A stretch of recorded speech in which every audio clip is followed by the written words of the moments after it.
Hey guys, Zach here, and welcome back to another action figure review, and today we'll be taking a look at the Jurassic World Legacy Collection Ellie Sattler. Now again, I don't really have a lot to say, so we're just going to get right into this. So first, we're going to take a look at her accessories, starting off with this little light that she comes with.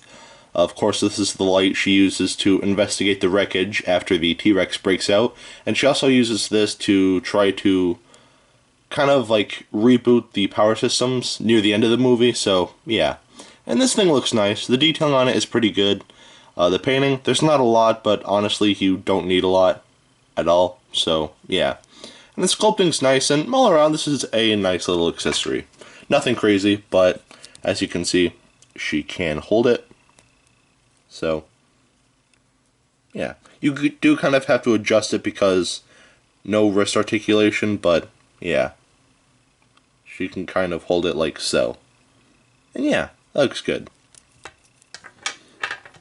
Anyway, now for the compy itself, and the compsognathus here is, well, I'd say it's comparable to the other compies in the line. It's not great, but it's fine for what it is. Not a lot of paint, it's just green, with more green. So, yeah. Again, it would have been nice if they painted the eyes black, but that's just me. No articulation or anything like that, but this figure is made of a rubbery material, so you can kind of like bend it around and whatnot, so yeah. The sculpting on it still looks good, and the detailing is, well, it's alright. Not great, just alright. And just like with the other compies that come with the human figures here, you can kind of attach that onto the human's arm, and you could kind of make it look like the human's being attacked, but unfortunately, this compy just looks like it's just humping Ellie's arm, so yeah. I get what they're trying to go for, which is actually a neat idea, but yeah, it still looks kind of weird. But anyway, now for Ellie herself, and first we'll take a quick look at the painting on this figure, and the painting on this figure is good. I like it a lot. There aren't really a lot of paint blemishes, unlike with Alan or with Robert Muldoon, but I like it a lot, so yeah. Anyway, the hair is painted a blondish color, a very bright blonde, and the painting on her face looks very nice. She is wearing a salmon colored pink shirt, which is accurate to the movie, and underneath she has a blue shirt. Her skin tone is more of a brighter color scheme, more of a brighter shade of white than with Robert Muldoon or Alan, but yeah. But anyway, her belt is painted brown with a golden buckle, and her pants are painted a grayish color, so yeah, that looks nice. The boots are painted brown with white socks, and that about does it for the painting on this figure. And I like the painting on this figure, it's nice. It's accurate to Jurassic Park, and I actually like the painting here more than Robert Muldoon and Alan Grant. The painting there was nice, but I feel like this is just a little bit better. But yeah, either way, I really like the painting, so it gets a pass. Anyway, now we'll take a look at the articulation, and the articulation is comparable to Muldoon rather than Alan, because at least in the head, she does not really have a lot of movement as much as Dr. Grant, so yeah. But anyway, there's a ball joint at the head, articulation in the arms, bend at the elbow, but do be careful because the arms here are made of a rubbery material, so when you do bend it, it almost feels like you're going to snap it. At least on mine, so do be careful of that, but anyway, bend at the elbow. And there's a swivel here as well. Waist swivel, right here. She can't really kick that far back, but she can kick that far forward. She can spread that much. Bend at the knees, and a swivel here. And that about does it for the articulation on Ellie. And it's good. Not great. I feel like it would have been better if she had wrist articulation, but then again, this is a small figure, but I said this before, but I kind of wish that these human figures were in the 4-inch scale, but yeah. Anyway, I still like the articulation, so it gets a pass.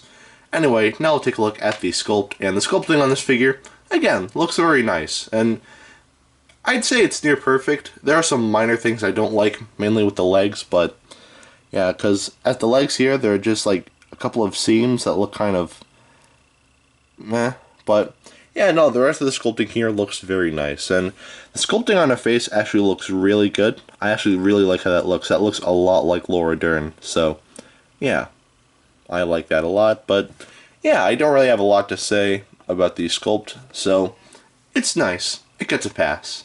Anyway, now we'll take a look at the detailing, and the detailing here isn't great. It's comparable to Alan Grant or Robert Muldoon. There's not a lot here, but it still looks nice. So anyway, her hair is detailed, well, for me it's a little hit or miss because there are some points where it does look nice, but then there are other points like right here where it's not so nice, but yeah. Either way, the detailing on the hair looks nice. The detailing in her shirt looks very nice, all the creases and whatnot. It looks great.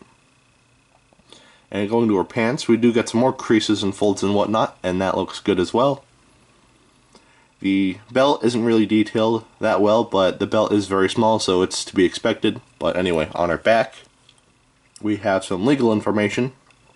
So if you want to read that, pause it now. But yeah. Anyway, we have some detailing on her boots as well. And the boot actually looks very nice here. Well, both boots, but yeah, no, these look very nice. You can see the laces there, and yeah, it's a very nice little touch.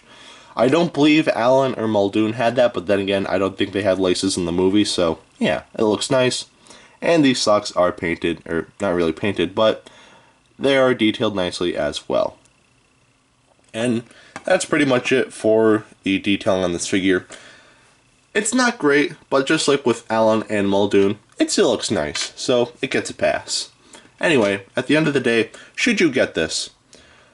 I remember there was a point in time where this was actually one of the more rare figures by Mattel, because every time I walked into a Target, because the Legacy line, as I said before in previous videos, the Legacy line is exclusive to Target.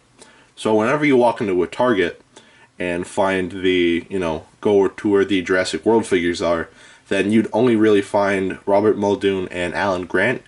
You'd never really see Ellie that much. I only saw her twice in like 2 different Targets, but that was pretty much it.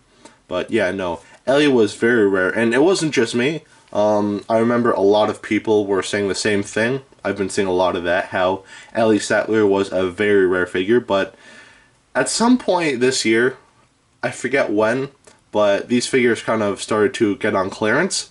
So, yeah. Originally, these human figures started out for retail for about like $7, which is already fine as it is, so the pricing already is good. But now that these things are on clearance, you can now get these human figures for like $3, which honestly is not bad for what you're getting. So, yeah. If you can get this for $3 or $7, then I'd say, yeah, it's worth it. I wouldn't pay any more for that, but I'd say that these figures are still very nice. So, yeah. And truth be told, Ellie is actually my favorite human figure in the line. I feel like the painting on her is just a lot more vibrant than Muldoon and Grant, so yeah, I like that a lot. So, Ellie is one of my favorite human figures in the Legacy line, but yeah, anyway, if you want to know how big she is, here she is next to Dr. Billy Grant. Alright, now that is it for today. Have a great rest of your week, and I will see you in the next video. Peace, Zek out.